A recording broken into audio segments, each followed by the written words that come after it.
हाँ जी गाइस, एक बार फिर से आपका बहुत बहुत स्वागत है। मेरा नाम है अजय परमार और आज मैं आपसे शेयर करने जा रहा हूँ एम कोड में एक फंक्शन टेबल ट्रांसफॉर्म कॉलम। बहुत ही बढ़िया और बिंदास फंक्शन है। क्यों ना कुछ आपको तड़कता भड़कता एक फंक्शन बताया जाए जिससे कि आपकी लाइफ एम कोड यूज़ करते हुए, डेटा ट्रिमिंग करते हुए, डेटा क्लीनिंग करते हुए बहुत आसान हो जाएगी।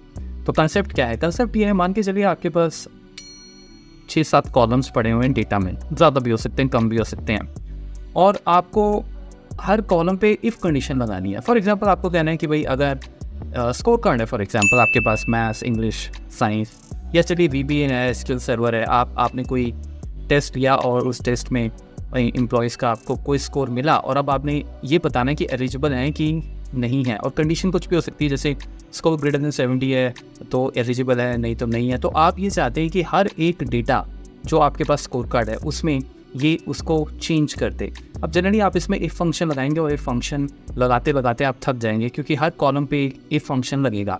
अब इसका शॉर्टकट मेथड क्या है एम कोड में, आइए ज़रा इस पे बात करते हैं।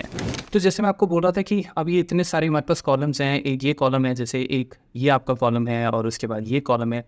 तो मैं यहाँ पर इनके अगर अलग से कॉलम बनाने लग गया तो उसमें क्या होगा कि उसमें आप यहाँ पे जैसे एक इफ़ कंडीशन लगा देंगे, फिर आप एक और ऊपर से ऐड कॉलम लेंगे और उस पर आप यहाँ पर पाइथन की एक कंडीशन लगा देंगे। इफ़ कंडीशन तो हम सबको आती है, इफ़ कंडीशन हमारी सिंपल ऐड कॉलम में जाके हम यहाँ पे लगा सकते हैं, या फिर आप एम कोड में इफ़ लिख सकते हैं। लेकिन मेरा पॉइंट ये है कि क्यों ना हम ये सारा एक ही उसमें कर दें, एक ही स्टेप में। तो आप ध्यान से देखिए, डेटा बहुत सिंपल है।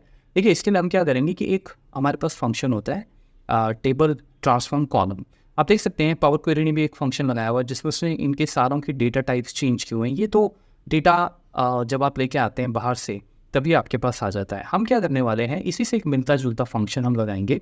सबसे पहले मैं आपको समझाता हूँ ये फंक्शन क्या है। देखिए आप टाइप कीजिए यहाँ पे टेबल ट्रांसफॉर्म कॉलम, ठीक है। टेबल ट्रांसफॉर्म जैसे आप लिखेंगे आपको बहुत सारे फंक्शंस मिलेंगे। आपको जाना है टेबल ट्रांसफॉर्म कॉलम्स में, ठीक है। टेबल ट्रांसफॉर्म कॉलम क्या करता है, अगर आप इसको स्टार्ट करें तो आप देखेंगे यहाँ पे दो पैरामीटर्स हैं। एक आपका पैरामीटर है टेबल, जिसमें आप टेबल देंगे। टेबल हमने पहले दे दिया जो आपका पिछला स्टेप है, तो यहाँ पर तो कोई दिक्कत ही नहीं है।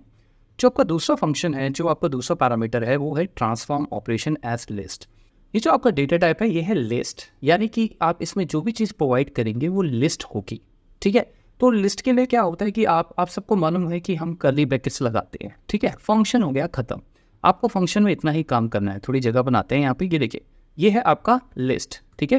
थोड़ा सा मैं स्पेस करता हूँ। अब देखिए क्या होता है कि आपको जितने भी फील्ड्स को उसमें काम करना है, ठीक है, आपको उस फील्ड का एक लिस्ट क्रिएट करना पड़ेगा, यानी कि लिस्ट के अंदर लिस्ट जाएगी। ये रूल है। जैसे सपोज आपको वीबे पे काम करना है तो आप यहाँ पे वीबे टाइप कीजिए। स्पेलिंग्स मेरी कैपिटल में रहेंगी क्योंकि हमारा हेडर जो है वो कैपिटल है, ठीक है। वीबे जब आप यहाँ टाइप करते हैं तो कर्ली ब्रैकेट्स के अंदर ही आप रहेंगे कॉमा लगा के, और यहाँ पर अब आप जो चाहे फंक्शन इसमें यूज़ कर सकते हैं, यानी कि आप इसमें प्लस माइनस जो भी आपको करना है वो कर सकते हैं, ठीक है। जैसे सपोज हमको क्या करना है, हमको ये करना है कि जैसे मैंने बोला कि ग्रेटर देन जहाँ भी 60 है, लेट्स से वो एलिजिबल हैं। जिनका स्कोर 60 नहीं है वो एलिजिबल नहीं है, ठीक है ना। तो अगर क्योंकि यहाँ पर सारे के सारे आपके ये जो हमारे रोज़ हैं इन सब पे हमें काम करना है, डिफरेंट आपके वैल्यूज़ हैं, तो उसके लिए आप क्या करेंगे कि आप यहाँ पर जो एक हमारा सिंबल होता है अंडरस्कोर वो लगाएंगे। अंडरस्कोर का मतलब ये है कि आप हर रैकेट पे बेसिकली हर रैकेट पे काम करना चाहते हैं, हर वैल्यू पे आप काम करना चाहते हैं, ठीक है। तो अगर मैं सपोज आपको यहाँ पे ये बोलूँ कि देखिए ये है greater than for example 60, suppose मैं इतना ही इसको लिखता हूँ, ठीक है। इतना ही लिख के इसको हम यहाँ पे छोड़ देते हैं और हम ब्रैकेट क्लोज कर देते हैं लास्ट में, ठीक है। और या सॉरी, ये ब्रैकेट हमारा ऑलरेडी यहाँ पे लगा हुआ है, ये देखिए। तो ब्रैकेट्स का हम खास ख्याल रखेंगे। तो ये एक्चुअल में देखिए इस तरह से है। आपको क्लियर कट दिख रहा होगा कि सबसे पहले हमने वीबी लिखा और उसके बाद आपने अपना फील्ड का नाम लिखा और आपने अंडरस्कोर लगाया और कहा ग्रेटर देन 60, ठीक है। तो अब जब हम इसको यहाँ पे रन करेंगे और ये देखिए मैं इसको यहाँ पे रन करता हूँ, name was not recognised, sorry, हम इसमें एक ईच वर्ड लगाएंगे। ईच वर्ड लगा के मैं इसको टिक मार्क करता हूँ, ठीक है। जैसे आपने इसको टिक मार्क किया, देखिए ये कितना पावरफुल है। इसमें क्या हुआ कि उसने सबकी कंडीशन चेक की। और कंडीशंस चेक करते उसने ये कहा कि भाई आप ग्रेटर देन 16 हैं या नहीं है, तो आप उसने सबको इसको ट्रू फॉल्स कर दिया, ठीक है। तो बेसिकली आपने क्या किया कि आपने बहुत सिंपल सा काम किया कि आपने कर्ली ब्रैकेट्स लगाए और कर्ली ब्रैकेट्स में ही आप अपनी फील्ड्स पे काम करना आपने शुरू कर दिया और आप यहाँ पे कंडीशंस लगा सकते हैं।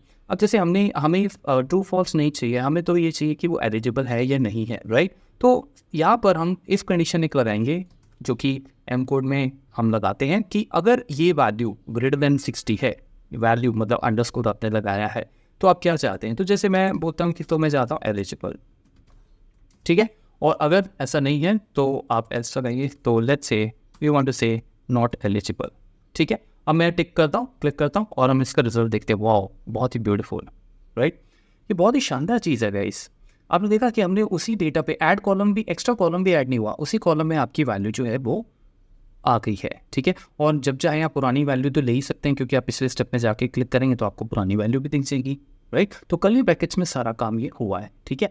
अब इसी तरीके से जैसे मैंने बोला, अब आपको और फील्ड भी तो हो सकता है, उस पर भी काम करना हो, तो आप शॉर्टकट ये है कि फटाफट, क्योंकि आपका ऑलरेडी जो लेआउट है, जो ढांचा है वो तो तैयार ही है, तो हम क्या करेंगे कि हम इसको कॉपी करेंगे और यहाँ पर एक और कॉमा लगाएंगे और एंटर मारेंगे और मैं यहाँ पे इसको कंट्रोल भी कर देता हूँ। देखिए मेन जो कर्ली ब्रैकेट्स हैं हमारे ये वाले, ये एज इट इज रहेंगे, इसके अंदर आप कॉमा लगा के कर्ली ब्रैकेट्स के सेट बनाते रहेंगे हर फील्ड के लिए, क्योंकि पैरामीटर लिस्ट है, राइट। तो मैं यहाँ पे देखिए, यहाँ पे लिख देता हूँ पावर क्वेरी। ये देखिए पावर क्वेरी का रिजल्ट आपके सामने है। उसी तरीके से हम चाहें तो और भी हेडर्स ऐड कर सकते हैं। जैसे सपोज हम उसी तरीके से आप इसको कॉपी कीजिए और इसी के नीचे कॉमा लगा के एम कोड के ऊपर भी आप लिख सकते हैं। तो मतलब मैं तो आपको एग्जांपल एक इफ कंडीशन का दे रहा हूँ, पर आप करने को कुछ भी कर सकते हैं, ठीक है। जैसे सपोज आपका डेट है, आप कहते हो यार जो भी हमारे पास डेट नहीं आ रही है, जैसे ये देखिए हमारा ये पर्टिकुलर, अगर आप देखें ये वाला, ये दो डेट्स हमारी जो हैं ये एक्चुअल में हमें नहीं चाहिए, बिकॉज ये डेट गलत एंटर हुई हैं। तो मे बी आप चाहते हैं कि भाई ये डेट यहाँ पे इस तरह से प्रिंट ना हो, हाईलाइट हो जाए किसी भी तरीके से, राइट। तो उस केस में हम लोग डेट पे भी काम कर सकते हैं, ठीक है। तो डेट पे काम करने के लिए दोबारा से आप इस पूरी फील्ड को यहाँ से कॉपी कीजिए, ठीक है। और कॉपी करने के बाद फिर मैं कॉमा लगा रहा हूँ और एंटर मैं इसलिए मार रहा हूँ ताकि आपको स्टेप बाय स्टेप देखने में आसानी हो, अदरवाइज वो ज़रूरी नहीं है, ठीक है। यहाँ पे हम प्रिंट करना देखेंगे डेट, जो कि डेट है, ठीक है। अब आपको यहाँ पर अगर ये चेक करना है, मतलब आपको इफ कंडीशंस नहीं लगानी है फॉर एग्जांपल, अब आपको क्या करना है वो तो खैर आपको ज़्यादा पता होगा, पर मैं जैसे ये कहता हूँ कि मुझे डेट आइडेंटिफाई करने हैं, राइट। तो देखिए इसमें हम लोग एक फंक्शन लगा सकते हैं कि यहाँ पे हम एक सिंपल डेट लगा सकते हैं, डेट फ्रॉम, ठीक है।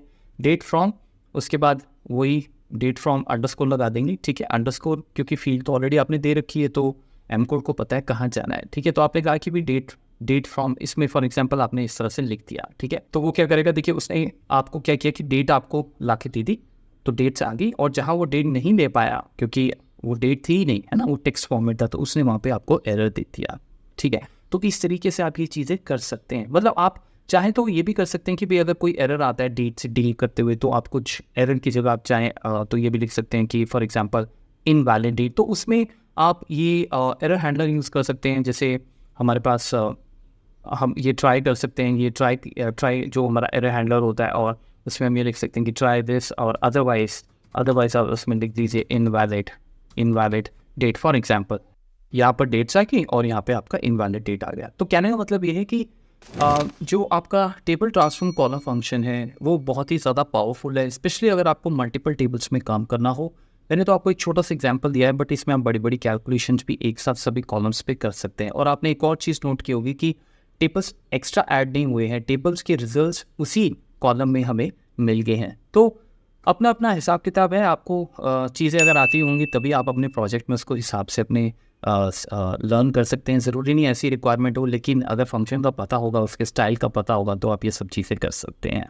तो चलिए बने रहें चैनल के साथ, और मिलते हैं फिर हम बहुत जल्दी एक और ऐसे ही शानदार वीडियो में।